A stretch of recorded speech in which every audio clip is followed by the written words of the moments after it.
Assalamualaikum warahmatullahi wabarakatuh. Bismillah, alhamdulillah, wa la ilaha illallah, wallahu akbar. Alhamdulillahilladzi hadana li hadza wa ma kunna linahtadiya laula an hadanallah. Walhamdulillahilladzi alafa baina qulubina fa asbahna bi ni'matihi ikhwana. Asyhadu an la ilaha illallah wa asyhadu anna Muhammadan abduhu wa rasuluh la nabiyya ba'dah. Allahumma shalli wa sallim wa barik ala Muhammad wa ala alihi wa ashabihi wa sallim tasliman katsiran. Faqala Allah Ta'ala fi kitabil aziz, a'udzu billahi minasyaitonir rajim, ma asaba min musibatin illa bi idznillah. Shadaqallahul adzim. Tentu saja teman-teman sekalian yang dirahmati Allah Subhanahu wa taala, syukur alhamdulillah pagi hari ini kita bisa bersua kembali, bisa bersilaturahim, meskipun tentu bukan silaturahim secara fisik langsung, tetapi silaturahim melalui udara. Tapi mudah-mudahan insya Allah ini sedikit mengobati kerinduan kita pastinya, yang sudah hampir 1 bulan lebih kita tidak bertemu di tempat kita sebagaimana biasa melakukan aktivitas beribadah, melakukan amal dakwah di bidang pendidikan insya Allah. Tapi hari ini alhamdulillah Allah izinkan kita bisa bersilaturahim melalui daring atau online ini. Insya Allah pagi hari ini sesuai dengan undangan atau informasi yang sudah disampaikan oleh para pimpinan kita, hari ini kita akan sama-sama melakukan tarhib Ramadan, yang tentu tujuannya adalah mempersiapkan batin kita, ruhiyah kita, fikriyah kita, overall semuanya nih. Karena dalam hitungan waktu ke depan, mungkin dalam hitungan beberapa jam bahkan, insya Allah mudah-mudahan Allah masukkan kita ke bulan yang penuh mulia, bulan yang penuh keberkahan, yang mudah-mudahan insya Allah Allah berikan juga kita kesempatan untuk bisa masuk di tahun ini insya Allah. Baik, saja yang dirahmati Allah Subhanahu wa taala, sebelum kita memulai sama-sama acara tarhib kita, mari kita sama-sama membuka bersama dengan kita sama-sama membaca Al-Quran, Al-Fatihah, tentu masing-masing di rumah, dan mudah-mudahan ini bisa menambah keberkahan acara kita insyaAllah. Ala hadiniyah wa ala niyatin salihah. Al-Fatihah. Bismillahirrahmanirrahim. Alhamdulillahi rabbil alamin. Rahmanirrahim, maliki yaumiddin. Iyyaka na'budu wa iyyaka nasta'in. Ihdinas siratal mustaqim, siratal ladzina an'amta 'alaihim ghairil maghdubi 'alaihim waladdallin. Amin. Episode saja teman-teman sekalian yang sama-sama mendapatkan rahmat Allah Subhanahu wa taala. Pagi hari ini kita insya Allah sudah ditemani oleh Ustadz kita, Ustadz Samsudin Harun, yang nanti akan sama-sama memberikan taujih Ramadan buat kita. Tapi sebelumnya saya informasikan bahwa selama tayangan ini berlangsung, nanti teman-teman bisa mempersiapkan pertanyaan di live chat yang sudah tersedia di fasilitas alat telekomunikasi mungkin atau laptopnya teman-teman. Di situ juga teman-teman mungkin bisa memanfaatkan, selain untuk nanti sebagai sarana bertanya, mungkin bisa sama-sama menitipkan salam. Mungkin sudah lama tak jumpa, ucapan tahniah menghadapi Ramadan di antara sesama kita, enggak bisa dimanfaatkan live chat di fasilitas yang sudah disediakan di aplikasi ini. Nah, mudah-mudahan ini sedikit menambah suasana kehangatan dan kedekatan kita. Tapi jangan lupa juga teman-teman, like and subscribe buat channel kita, channel Ummul Qura juga pastinya jangan sampai terlewatkan. Baik, insyaallah Ustadz kita, Ustadz Samsudin Harun sudah berada di tengah-tengah kita, dan mudah-mudahan ini sedikit memberikan cas energi buat kita, cas ruhiyah buat kita, semangat buat kita, sebagaimana tema yang sudah disampaikan. Jadi insya Allah tema yang akan disampaikan oleh beliau itu adalah COVID-19 menormalisasi dunia, sementara Ramadan adalah buat jiwa kita insya Allah. Baik, kepada Ustadz kita bersama, guru kita bersama, Ustadz Dr. Andes Haji Samsudin Harun MPD, waktu tempat kami persilakan. Assalamualaikum warahmatullahi wabarakatuh. Alhamdulillahilladzi anzalas sakinata fi qulubil mu'minin liyazdadu imanan ma'imanihim Asyhadu an la ilaha illallah wahdahu la syarikalah wa asyhadu anna Muhammadan abduhu wa rasuluhu la nabiyya ba'dah.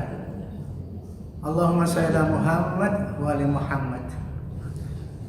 Wa qala Allah ta'ala fil Qur'anil azim, a'udzu billahi minasyaitonir rajim. Ya ayyuhalladzina amanu kutiba alaikumusiyam kama kutiba alal ladzina min qablikum la'allakum tattaqun. Shadaqallahul adzim. Kepada ikhwan wa akhwati fillah, bapak-bapak, ibu-ibu yang dimuliakan Allah Subhanahu wa taala. Alhamdulillah kita bisa berjumpa walaupun lewat online, tidak bertemu tatap muka langsung. Semoga hal ini tidak mengurangi silaturahim kita semua. Salam semangat untuk kita semua yang bekerja di rumah, yang belajar di rumah, yang beribadah di rumah. Semoga itu menambah amalia kita, pahala kita di sisi Allah Subhanahu wa taala dalam menghadapi tersebarnya wabah COVID-19 ini. Semoga ini menjadi sesuatu hal yang bisa kita ambil hikmah di dalamnya. Dan insya Allah sebentar lagi, dalam hitungan jam, kita akan disampaikan oleh Allah Subhanahu wa taala sebagaimana doa kita agar Allah menyampaikan kita ke bulan Ramadan. Wa balighna Ramadan, mudah-mudahan amin ya rabbal alamin. Untuk itu kita berdoa kepada Allah Subhanahu wa taala, Allahumma salimni li Ramadan wa salim Ramadana li wa salimhu minni muntaqabbalan. Ya Allah, berikanlah kepada kami keselamatan untuk kami, dan berilah kesejahteraan Ramadan untuk kami, dan terimalah ibadah Ramadan kami ya Allah. Amin amin ya rabbal alamin. Bapak-bapak, ibu-ibu, ikhwan wa akhwati fillah yang dimuliakan Allah Subhanahu wa taala. Bagi orang beriman, apapun harus diambil hikmah atas kejadian yang kita rasakan, yang kita alami. Ini merupakan sifat dan karakter dari orang beriman. Ada syukur, ada sabar. Ada sebuah hadis Rasulullah SAW yang diriwayatkan oleh Abu Yahya Su'aib bin Abu Yahya Su'aib, dia meriwayatkan tentang hadis Rasulullah SAW. Qala Rasulullah SAW, ajaban li amril mu'min, ajaban li amril mu'min, inna amrahu kullahu lahu khair, wa laysa dzalika li ahadin illa lil mu'min. In asabathu sarra'u syakara fakana khairul lah, wa in asabathu darra'u darra'u sabara fakana lahu khairul lah. Rasulullah SAW bersabda dalam hal ini, beliau mengatakan bahwa sungguh menakjubkan urusan bagi orang beriman. Sesungguhnya urusan orang beriman semuanya baik, dan itu tidak terjadi kecuali bagi orang beriman. Yang pertama beliau mengatakan, in asabathu sarra'u syakar. Apabila orang beriman mendapatkan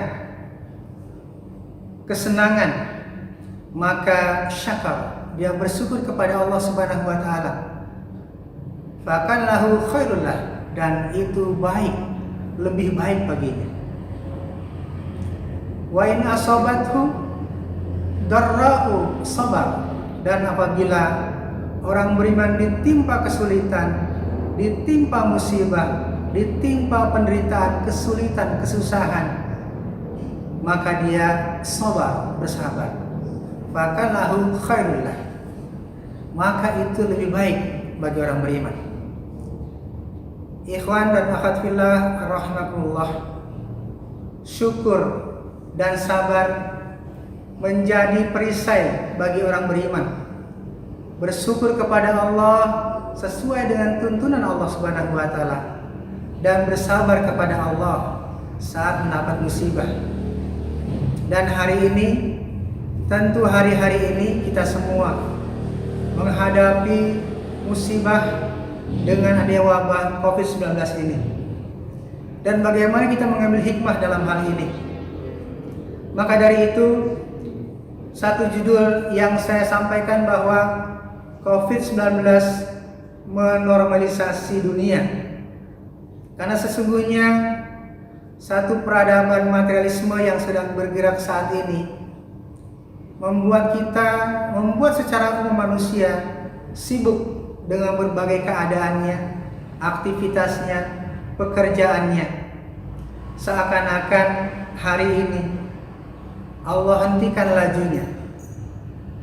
Allah hentikan lajunya agar kita bisa mengambil hikmah dari apa yang terjadi. Walaupun sisi negatifnya memang kita rasakan dengan adanya kematian beribu-ribu manusia. Hikmah yang kita bisa ambil yang pertama adalah bahwa ada efek sosial yang sedang terjadi di muka bumi ini. Tentunya yang tadinya kita sibuk dengan berbagai kesibukan, ayah, bunda, mungkin ada yang bekerja di daerah tertentu yang tidak jarang pulang misalkan ke rumah. Ada juga yang dia di rumah, tapi boleh jadi saat berangkat anak sedang tidur, dan saat pulang anak sudah terlelap. Seakan-akan sekarang Allah kembalikan semuanya untuk bertemu keluarga sebagai basis sosial, tatanan kehidupan sosial kemasyarakatan. Kembalikan ke keluarga agar menjadi satu prioritas kita dalam memperhatikan satu kekuatan yang merupakan kekuatan umat ini, yaitu ada pada keluarga. Allah kembalikan kita untuk bertemu keluarga kita, bertemu istri, bertemu anak atau bertemu suami, bertemu anak, ya. Saat ini kita diajarkan atau mengajarkan mereka belajar di rumah. Kita bersama-sama bertemu setiap hari, yang bekerja di rumah, yang belajar di rumah, dan yang beribadah di rumah. Seakan-akan Allah sedang memberikan waktu kepada kita untuk bisa bertemu dengan keluarga kita. Maka kita gunakan sepenuhnya untuk bagaimana kita mengoptimalkan interaksi, komunikasi di antara kita semua. Yang kedua juga, Allah mengajarkan dari sisi efek sosial ini adanya satu jarak yang dibuat agar tidak tertular penyakit satu dengan yang lainnya. Seakan-akan Allah sedang mengajarkan kepada kita bahwa kita tidak berlebihan dalam konteks kedekatan, dijaga jarak sosial agar ada hal-hal yang terbaik. Kita memilih yang terbaik dalam masalah itu. Dan kemudian juga yang kedua, ada efek material dalam COVID-19 ini. Semuanya terhenti, usaha terhenti, pabrik-pabrik semua terhenti, semuanya terhenti. Dan kita mendapat laporan bahwasanya seakan-akan sekarang itu sedang ada pembersihan alam semesta. langit kebiru-biruan, udara segar yang sebelumnya mungkin kita tidak dapatkan. Sekarang alam semesta ini, lingkungan ini menjadi lebih baik, menjadi lebih segar, menjadi lebih warna langit kebiru-biruan dan seterusnya. Ini merupakan sebuah kenikmatan yang sedang Allah berikan kepada kita. Di sisi lain, kita juga harus sering mencuci tangan. Tubuh kita harus bersih, tangan kita harus bersih, lingkungan kita harus bersih. Di sini Allah sedang mengajarkan bagaimana semuanya kita jaga kebersihan dalam kehidupan kita. Dan yang tidak kalah penting adalah pada aspek ideologis, pada efek ideologisnya. Semua manusia saat ini kemudian berdoa, memohon ada sebuah langkah mendekatkan diri kepada Allah Subhanahu wa taala. Ada cara pandang yang lain tentang bagaimana menghormat kehidupan ini, bukan sekedar dengan cara pandang materialis, tapi di sini ada sesuatu yang sifatnya spiritual. Bagaimana berakhlak dengan baik, bagaimana mendekatkan diri kepada Allah Subhanahu wa taala, berdoa kepada Allah Subhanahu wa taala. Dan itu ada pada ajaran kita, itu ajaran Islam. Bapak-bapak, saudara, ikhwan wan akhwat rahimakumullah. Itulah kira-kira satu gambaran global atau secara umum bahwasanya COVID-19 ini sedang melakukan normalisasi terhadap kehidupan kita. Dan berlangsungnya wabah ini kemudian juga kita sedang mendekat, ya, sedang disampaikan oleh Allah Subhanahu wa taala kepada bulan Ramadan. Mudah-mudahan sekali lagi, mudah-mudahan esok hari dan seterusnya sampai akhir bulan Ramadan kita bisa menikmati ibadah dalam bulan Ramadan. Allah Subhanahu wa taala berfirman, A'udzubillahi minasyaitonirrajim. Ya ayyuhalladzina amanu kutiba alaikumusiyam kama kutiba alal ladzina min qablikum la'allakum tattaqun. Allah Subhanahu wa taala berfirman, wahai orang-orang yang beriman, berpuasalah, diwajibkan kepada kalian berpuasa sebagaimana telah diwajibkan kepada orang-orang sebelum kalian agar kalian bertakwa. Di sini Allah Subhanahu wa taala mengarahkan bahwasanya segala sesuatu berawal dari jiwa kita, dari anfus kita. Sebagaimana Rasulullah SAW juga mengarahkan tentang masalah hati. Semua berawal dari hati, dari anfus yang bermuara pada hati kita. Dikatakan idza salahat jasad kulluhu wa idza fasadat jasad kulluhu. Bahwa apabila sesuatu itu baik, maka baiklah semuanya. Apabila sesuatu itu buruk, maka buruklah semuanya. Itulah hati. Di bulan Ramadan ini, yang pertama Allah Subhanahu wa taala sedang mentarbiyah pribadi kita, sedang mentarbiyah jiwa kita, agar jiwa kita itu tangguh, agar jiwa kita bersabar, menahan diri dari berbagai hawa nafsu, bukan hanya sekedar lapar dan haus, tetapi berbagai hawa nafsu lainnya. Allah sedang latih kita. Allah latih kita agar kita menghadapi kehidupan ini dengan tangguh. Dilatih dengan apa? Yang pertama dengan puasa. Puasa dikatakan oleh Rasulullah SAW, asyam nisfus sabar. Puasa itu setengah dari kesabaran. Kita dilatih oleh Allah Subhanahu wa taala dengan puasa kita. Puasa yang kita jalankan dengan benar, sebagaimana juga yang dijelaskan oleh Imam Ghazali tentang masalah puasa. Bagaimana kita bisa berpuasa seperti puasanya orang-orang saleh. bukan sekedar menahan lapar dan dahaga.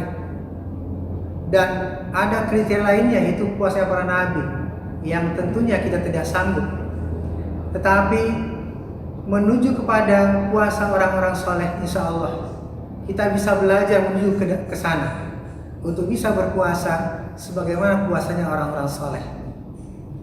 Yang kedua adalah Allah juga mengajarkan kita dengan kita kembali mendekatkan diri kepada Al-Quran.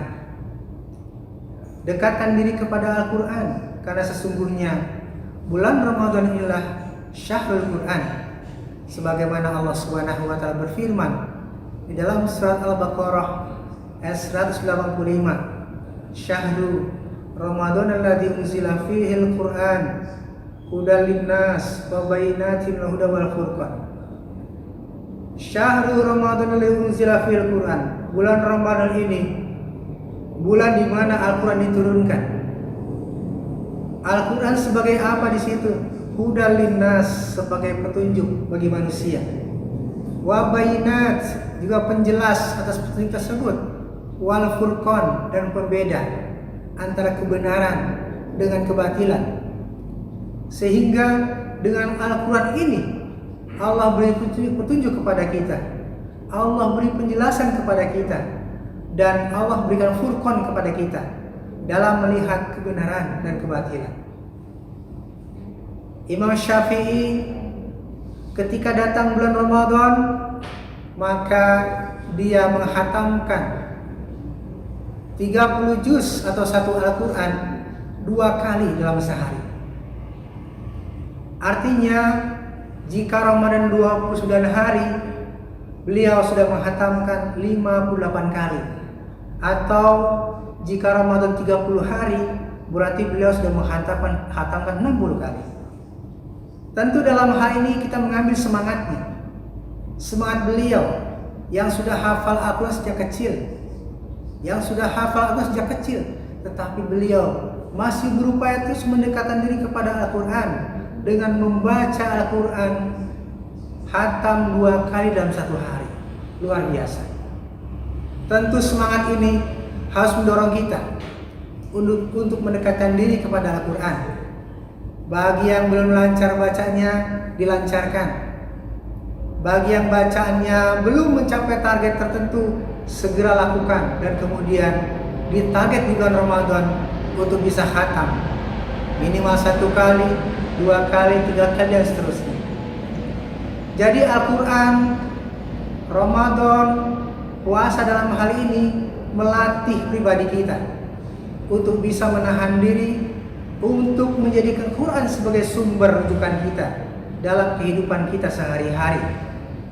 Kemudian yang kedua, Allah juga di bulan Ramadan mentarbiyah kita dengan tarbiyah kepedulian sosial kepada masyarakat. Apalagi dalam konteks saat ini, di mana masyarakat atau kita semua sedang terdampak secara ekonomi. Misalkan mereka tidak bisa jualan, mereka tidak bisa berdagang, tidak bekerja, mungkin di sana sini tengah terjadi berbagai macam kesulitan ekonomi yang dihadapi oleh keluarga. Untuk itu kepedulian kita, sedekah kita upayakan untuk terus bisa memberi, berbagi dengan yang lainnya. Rasul dalam hal ini di bulan Ramadan dikatakan bahwa oleh Rasulullah SAW, walaupun hanya seteguk air, walaupun hanya sebiji kurma, walaupun hanya sesendok mentega, kalau seteguk air, insya Allah semua kita bisa. Kalau sebiji kurma, insya Allah semua kita bisa. Kalau hanya sesendok mentega, insya Allah semua kita bisa. Artinya bahwa di bulan Ramadan ini Rasulullah sedang memobilisasi. Kita dimobilisasi Rasulullah untuk berbagi, dan berbagi. Apalagi sekarang kondisi ekonomi di era wabah COVID-19 ini sungguh luar biasa, sangat miris buat kita. Kalau kemudian ada orang yang meninggal karena kelaparan, kita akan ditanya oleh Allah Subhanahu wa taala, para pemimpin akan ditanya oleh Allah Subhanahu wa taala, sampai ada mereka yang kelaparan dan meninggal. Di saat seperti ini, sedekah kita harus kita keluarkan, harus kita gelontorkan.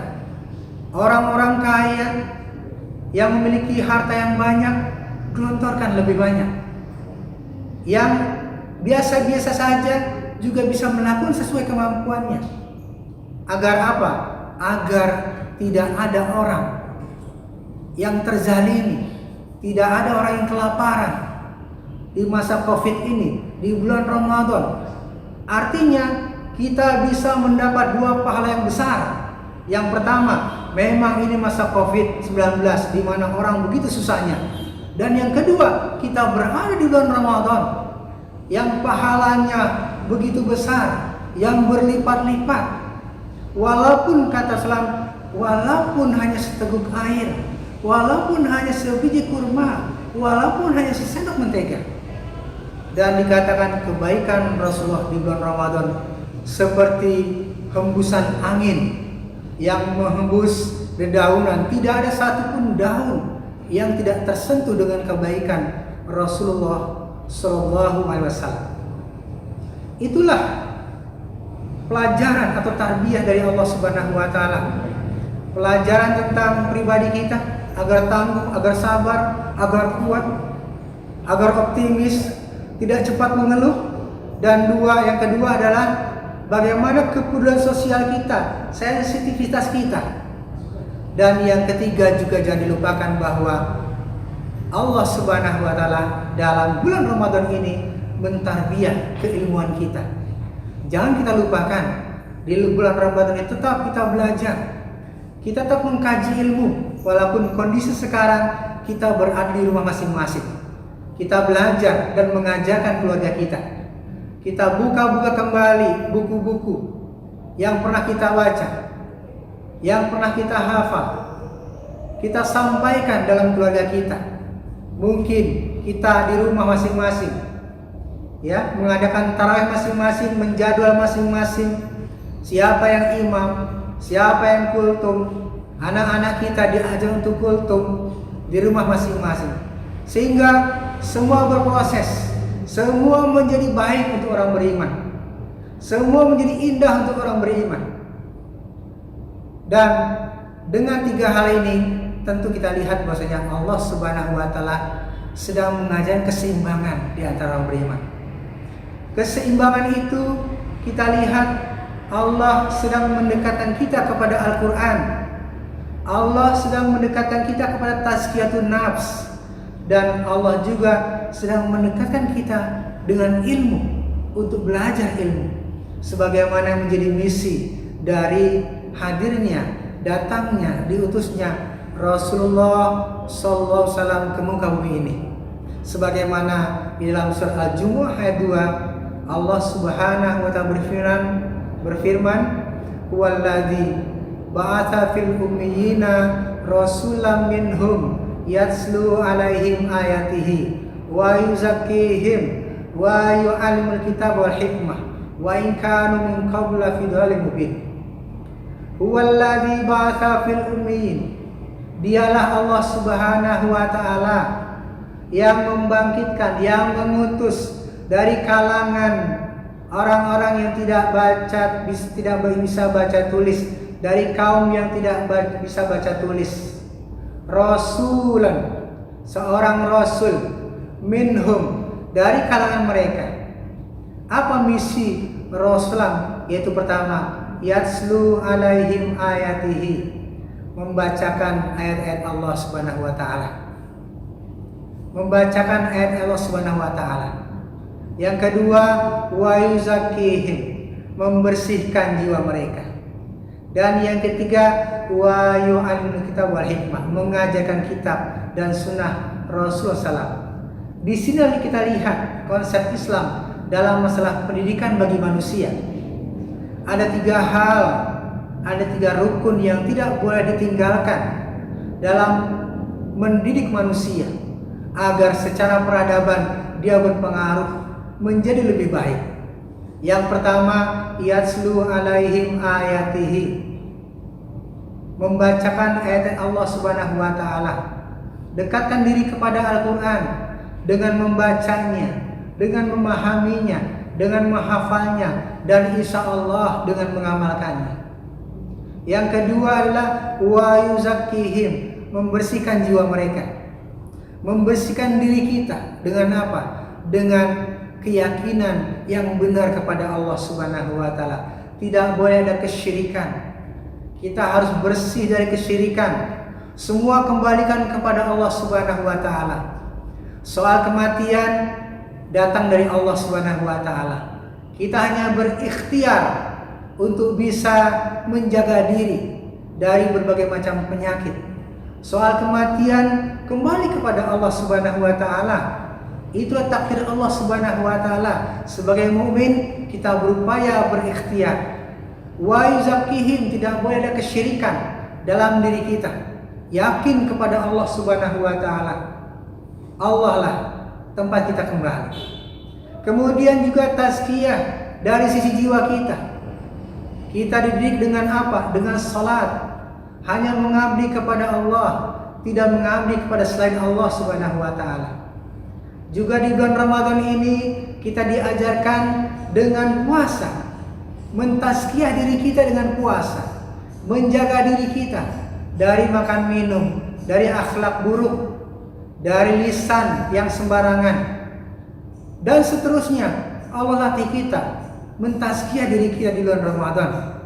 Dan yang ketiga adalah wa yu'allimu kitab wal hikmah, mengajarkan ilmu, mengajar ilmu tentang kitab Allah Subhanahu wa taala, tentang sunnah, dan tentang hikmah dalam semesta ini. Semua harus kita pelajari sehingga seorang mukmin dia adalah memiliki referensi yang kuat, yaitu Al-Qur'an. Terjaga dengan tazkiyahnya dan juga kokoh secara keilmuan. Karena keseimbangan inilah yang kemudian menjaga seorang mukmin dari berbuat berbagai macam hal yang tidak diinginkan, berbuat dengan berbagai kezalimannya. Dan sekalian, boleh jadi dan bahkan memang terjadi bahwa COVID-19 ini terjadi karena ulah kezaliman manusia. Kenapa demikian? Karena mereka tidak mengamalkan apa yang diarahkan Allah Subhanahu wa taala. Insya Allah bagi seorang beriman ini tidak akan terjadi, karena seorang beriman akan membersihkan dirinya, karena seorang beriman akan membersihkan lingkungannya, karena seorang beriman tidak akan menzalimi dirinya, tidak akan menzalimi masyarakat, dan tidak akan menzalimi lingkungan. Semua termaktub dalam keseimbangan pendidikan Islam di dalam diri seorang beriman. Bapak-bapak, ibu-ibu, ikhwan wa akhwat rahmatullah. Mudah-mudahan sekali lagi dengan adanya COVID ini Allah sedang melatih kesabaran kepada kita. Allah sedang melatih ketangguhan kepada kita. Allah sedang melatih ketaatan kepada kita. Dan masuk di bulan Ramadan ini Allah melatih semua itu dengan tarbiyah, berbagai tarbiyah kepada kita. Kita berdoa kepada Allah Subhanahu wa taala, Allah hentikan COVID ini. Hari ini kita mintanya. Tapi kemudian mudah-mudahan di bulan Ramadan Allah hentikan. Kita berdoa semoga diijabah oleh Allah Subhanahu wa taala. Dan berakhirnya Ramadan, berakhirlah COVID-19 ini. Sehingga kita bisa kembali untuk beraktivitas, untuk beramal saleh lebih jauh lagi. Kita bisa berjumpa lagi, kita bisa bersilaturahmi lagi, kita bisa berdakwah lagi kepada anak didik kita, kepada keluarga kita, anak didik kita, kepada masyarakat kita, dan kepada khalayak secara umum. Insya Allah. Amin amin ya rabbal alamin. Demikianlah, mudah-mudahan apa yang saya sampaikan bermanfaat khususnya buat saya pribadi dan untuk kita semua. Demikian. Assalamualaikum warahmatullahi wabarakatuh.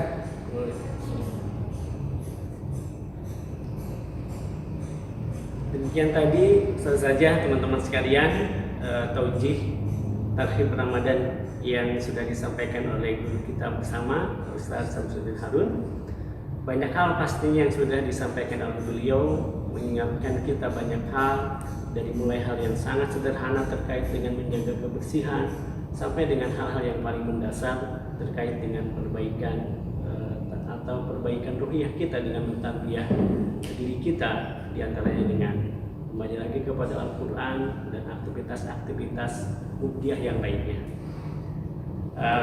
Mudah-mudahan ini semakin memberikan suntikan semangat pastinya. Mangga langsung saja, kalau ada yang mau ditanyakan boleh dituliskan pertanyaannya di live chatnya. Nanti teman-teman panitia akan mencek pertanyaan yang masuk dan nanti akan diteruskan kepada beliau insyaallah. Nah, sambil menunggu, tidak lupa saya ingatkan, jangan lupa tong hilap ojo lali like and subscribe buat channel kita bersama. Mudah-mudahan ini jadi terus bisa kita kembangkan sebagai sebuah wasilah atau sarana kita menebarkan kebaikan melalui channel YouTube ini tentunya. Dan jangan lupa juga sampaikan kepada teman-temannya, orang tua atau siapapun yang kita kenal juga untuk bisa like and subscribe channel kita bersama. Baik, ada yang masuk Pak Aldi pertanyaan via live chatnya?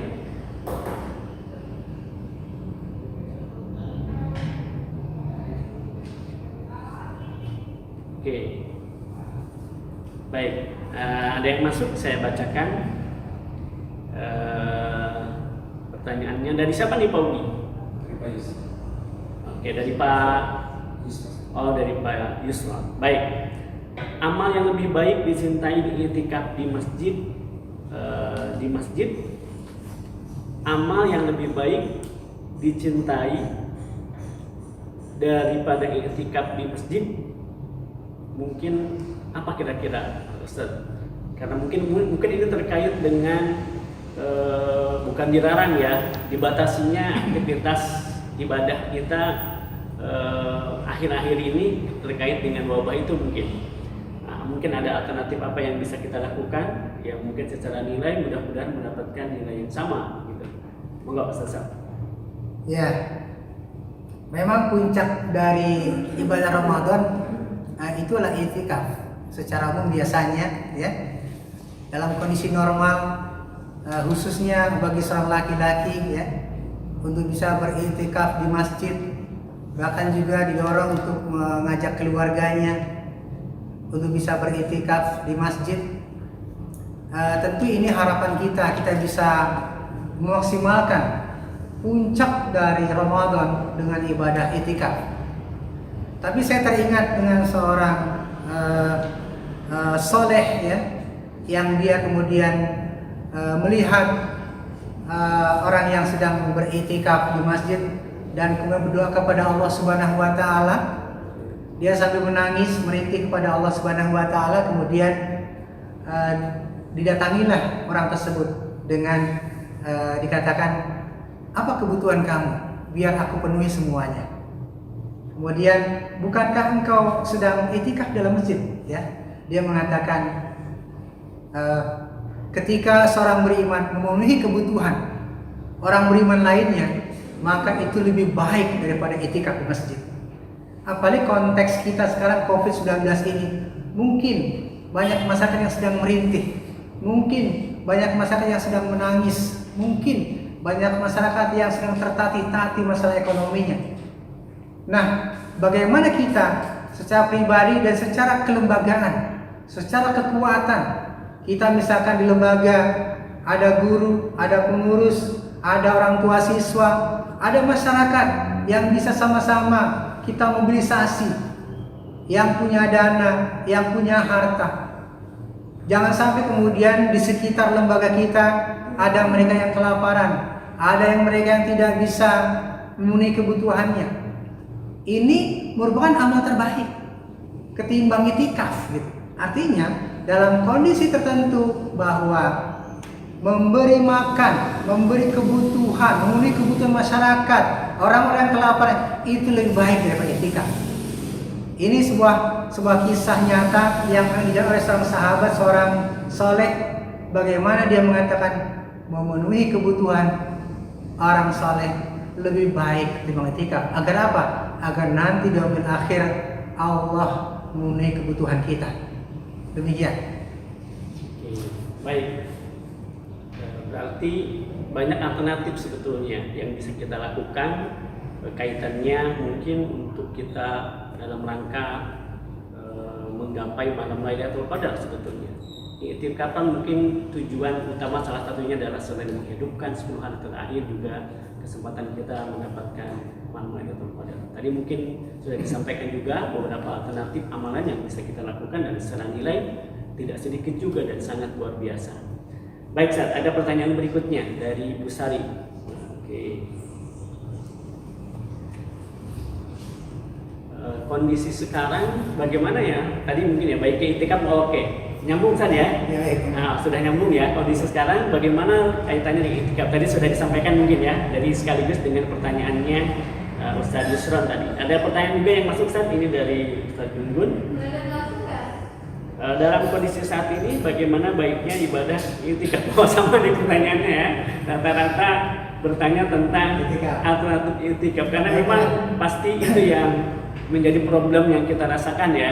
Karena ada kekhawatiran kita masih dalam masa pandemi wabah ini sehingga aktivitas di masjid mungkin masih dibatasi. Mangga. Baik. Mungkin ada tambahan penjelasan dari Ustaz Syam. Baik, kita perhatikan tentang masalah fatwa para ulama di sini ya, bahwa semua dikembalikan ke rumah, ya, bekerja di rumah, belajar ibadah pun di rumah, ya.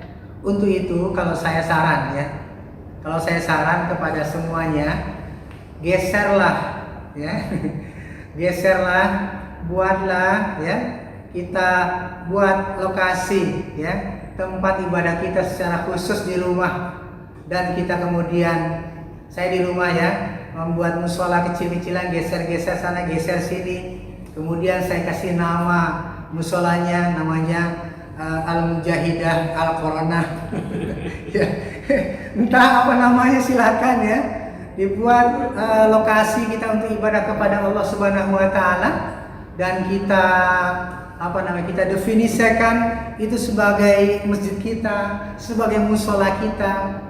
Kalau ibadah wajib saja kemudian dikembalikan ke rumah, ya tentunya i'tikaf itu ibadah sunnah, ya. Dia lebih bisa untuk dikembalikan ke rumah juga, ya. Kenapa? Karena memang ya ibadah wajib saja sudah dikembalikan ke rumah, ibadah sunnah pun dilakukan di rumah. Artinya kita kembali ke rumah dan beribadah di rumah, insya Allah semua baik ya. Demikian. Oke, baik. Jadi yang paling wajib saja sehari-hari kita lakukan sekarang sudah pindah ke rumah, bahkan Jumat pun juga sudah ditiadakan. Nah ini mungkin kayaknya secara tingkatan kewajiban kan berarti ini sunnah gitu ya. Ya tentu secara kemungkinan masih lebih sangat mungkin bisa kita lakukan di rumah terkait dengan menghidupkan 10 hari terakhir ini. Baik, ada lagi pertanyaan berikutnya dari Ustazah Yuliana atau Bu Ayu SD. Bagaimana sikap kita jika di masjid sekitar kita masih melaksanakan sholat tarawih? Nah, gitu. Baik, silakan Ustaz. Baik ya. Sekalian, sebetulnya yang harus kita pegang adalah fatwa dari para ulama. Dia sudah beristihad untuk melahirkan sebuah fatwa dengan berbagai sisi pertimbangan, ya, baik secara syar'i, ya, baik pertimbangan medis, baik pertimbangan kesehatan dan lain sebagainya. Nah, COVID-19 ini itu kan tidak hanya mengena kepada orang-orang yang buruk, orang-orang yang zalim, tapi kepada siapapun ya. Ketika kezaliman terjadi, maka tidak ada satupun yang tidak terkena, maka terkena, ya. Dalam sebuah ayat Allah Subhanahu wa taala bahwa ketika kezaliman terjadi, maka semua akan terimbas. Dan kezaliman, makanya kita diminta untuk menghentikan sebuah kezaliman, ya.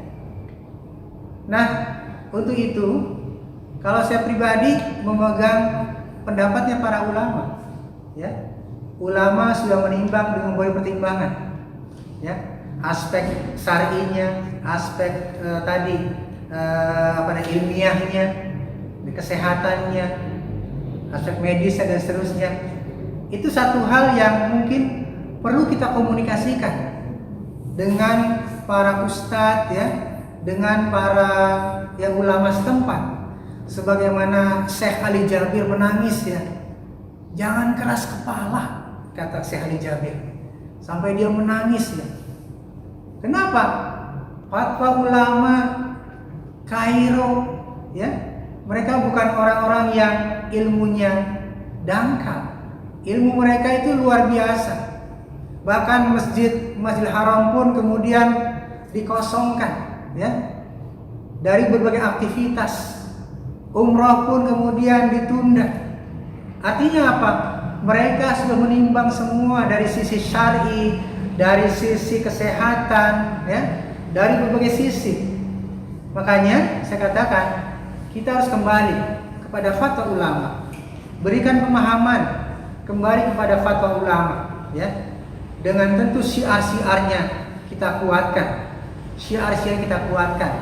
Dan sesuatu yang misalkan masalah pembelajaran sholat tarawih di rumah sederhana, ya, makanya kita pelajari, berikan pencerahan kepada masyarakat. Misalkan hafal cuma ayat, cuma satu surat, ya itu diulang-ulang, ya, diulang. Al-Fatihah itu lagi, habis Al-Fatihah itu lagi, habis Al-Fatihah itu lagi, itu tidak masalah, ya.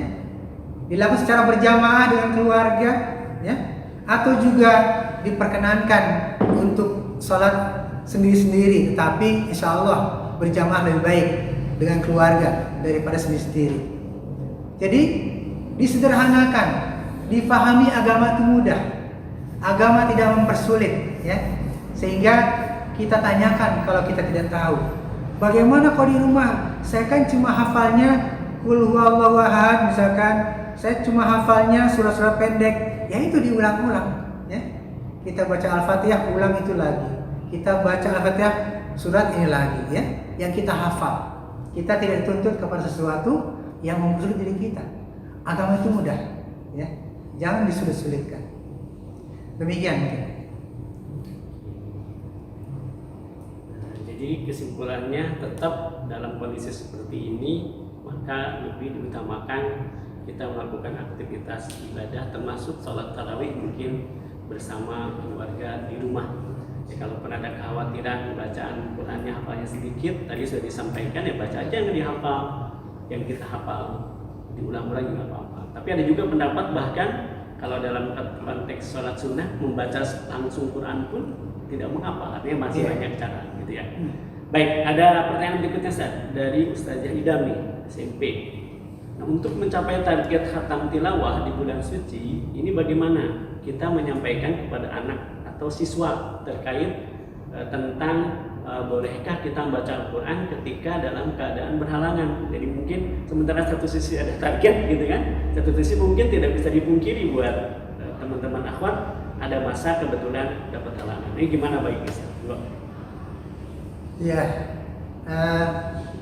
yang pertama tetap bahwa semangat kita untuk mentarget siswa di rumah untuk menghatamkan Quran harus kita dorong semangat ini, semangat menghatamkan Quran, ya, 1 kali hatam, 2 kali, 3 kali dan seterusnya, ya. Mungkin juga kita bisa bekerjasama dengan orang tua siswa untuk memberi apresiasi setiap anak ketika anak sudah mencapai target tertentu. Dan jangan lupa kita sebagai guru, ya, yang juga melakukan kontrol pembinaan dari jarak jauh untuk bisa menanyakan target-target mereka dalam 1 hari, dalam 2 hari dan seterusnya, sehingga mereka terus terpandu, ya. Jangan sampai mereka terlewatkan karena nggak merasa dikontrol, akhirnya mereka terlewatkan target-target hafalannya atau target bacaan Al-Quran di saat bulan Ramadan. Tentu terkait dengan masalah bolehkah membaca Al-Quran, ya, di saat berhalangan, memang ini masih menjadi sebuah perbedaan pendapat, ya.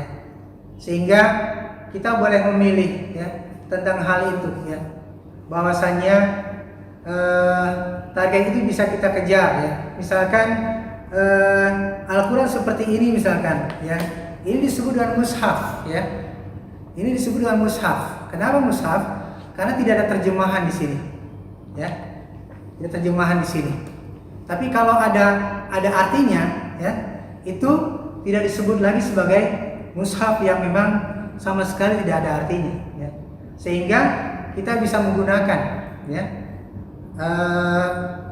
Al-Quran yang ada terjemahannya ya untuk bisa kita baca. Artinya saya tidak masuk kepada perbedaan pendapat, tetapi dalam hal ini kita ambil cara terbaik ya. Bagaimana kita bisa membaca Al-Quran ya. Paling tidak kemudian kalaupun itu menjadi masalah ya, bagaimana hafalan anak-anak yang sudah ada hafalan itu terus diulang-ulang. Itu terus diulang-ulang, dimurajaah, terus dimurajaah. Tentu anak SMP sudah ada hafalannya ya. Baik hafalan juz 30 maupun hafalan juz berikutnya. Nah, ini yang diulang-ulang targetnya ya. Supaya tetap dalam kondisi dia membaca Al-Quran, mengulang Al-Quran dan seterusnya. Demikian. Oke. Jadi memang tidak bisa dipungkiri ya, ada dua pendapat itu. Ada yang membolehkan dalam konteks tertentu, misalkan sedang belajar dan seterusnya. Ini kan kaitannya dengan tidak ada yang sedang belajar, tapi dalam mengejar target. Mungkin sebetulnya kalau sedikit boleh menambahkan, bisa kita siasati mungkin ya. Ini kan jadwal halangan itu kan biasanya kan terjadwal ya, ada perkiraan waktu. Nah, berapa hari akan tersita. Nah, mungkin bisa kita siasati dalam 7 hari yang atau 7 atau 6 hari yang dapat halangan itu, kira-kira kita bisa menyelesaikan berapa juz. Nah, target selama terhalang oleh hal itu kita siasati dimasukkan ke hari-hari yang bisa kita dalam keadaan suci, sehingga akhirnya tetap target bisa tercapai. Karena mungkin nanti target yang kemungkinan terhalang karena itu sudah kita kita alihkan ke hari-hari yang lain mencapainya. Mungkin bisa begitu. Baik, ini ada titipan pertanyaan Ustaz dari Bu Umi nih. Mungkin dari temannya Bu Umi berarti ya. Ustaz, ada titipan pertanyaan, bagaimana kita bersedekah kepada kerabat tapi kita tak tahu kerabat kita tidak sholat, tidak puasa. Oh, tapi kita tahu sahabat kerabat kita itu tidak sholat, tidak puasa. Gimana gitu? Jadi satu sisi mungkin sedekah pada kerabat itu memang dianjurkan gitu ya, sebelum ke yang lain pada posisi yang memang kerabat membutuhkan, tapi posisinya kerabat kita nggak sholat, nggak puasa. Iya, yang namanya berbuat kebaikan itu kan bukan hanya kepada orang Islam ya, bahkan kepada siapapun ya. Kita berbuat kebaikan secara kemanusiaan ya. Malah kemudian itu menjadi sebuah refleksi dakwah kita, memberi kepada siapapun, melayani kepada siapapun. Mudah-mudahan mereka yang tadi tidak dekat kepada Allah Subhanahu wa taala, kemudian dengan kebaikan-kebaikan yang kita lakukan, mereka bisa kemudian ya kembali kepada Allah Subhanahu wa taala, mendekatkan diri kepada Allah Subhanahu wa taala. Yang tadinya tidak sholat menjadi sholat, yang tadi tidak puasa menjadi puasa ya. Dalam konteks ini si kemanusiaan yang kita lakukan ya, dan kemudian sisi dakwah yang kita lakukan, sehingga siapapun tidak boleh mati kelaparan ya, siapapun tidak boleh kesulitan dalam kondisi seperti ini. Tetap kita berikan dengan porsi yang sesuai dan dengan prioritas yang sesuai, yang tentunya kita bisa melihat semua, baik di lingkungan kita maupun di sekitar kita. Demikian. Baik, mungkin begitu ya Bu Umi ya. Nabi itu luar biasa. Jangankan kepada sesama muslim, kepada orang kafir pun Nabi berbuat baik. Ini apatah lagi saudara kita masih muslim. Ya, adapun sedekah atau amal kebaikan yang kita berikan, mudah-mudahan itu menjadi pemantik dia untuk melakukan kebaikan, karena kebaikan yang kita berikan kepada beliau. Mungkin itu teman-teman, selalu saja beberapa pertanyaan yang masuk via live chat yang diterima oleh teman-teman panitia, dan ini mungkin menjadi penguat pertemuan kita dan menjadi penambah apa yang sudah disampaikan di awal tadi oleh Ustaz Syamsuddin Harun kaitannya dengan pembekalan kita untuk menghadapi Ramadan. Sepertinya sampai di sini dulu pertemuan kita. Saya mungkin juga tidak lupa mengingatkan, ini Ramadan adalah bulan kebaikan, bulan berderma, beramal, bersedekah, dan kita Yayasan Ummul Qura itu punya satu hajat besar, yakni wakaf Al-Quran.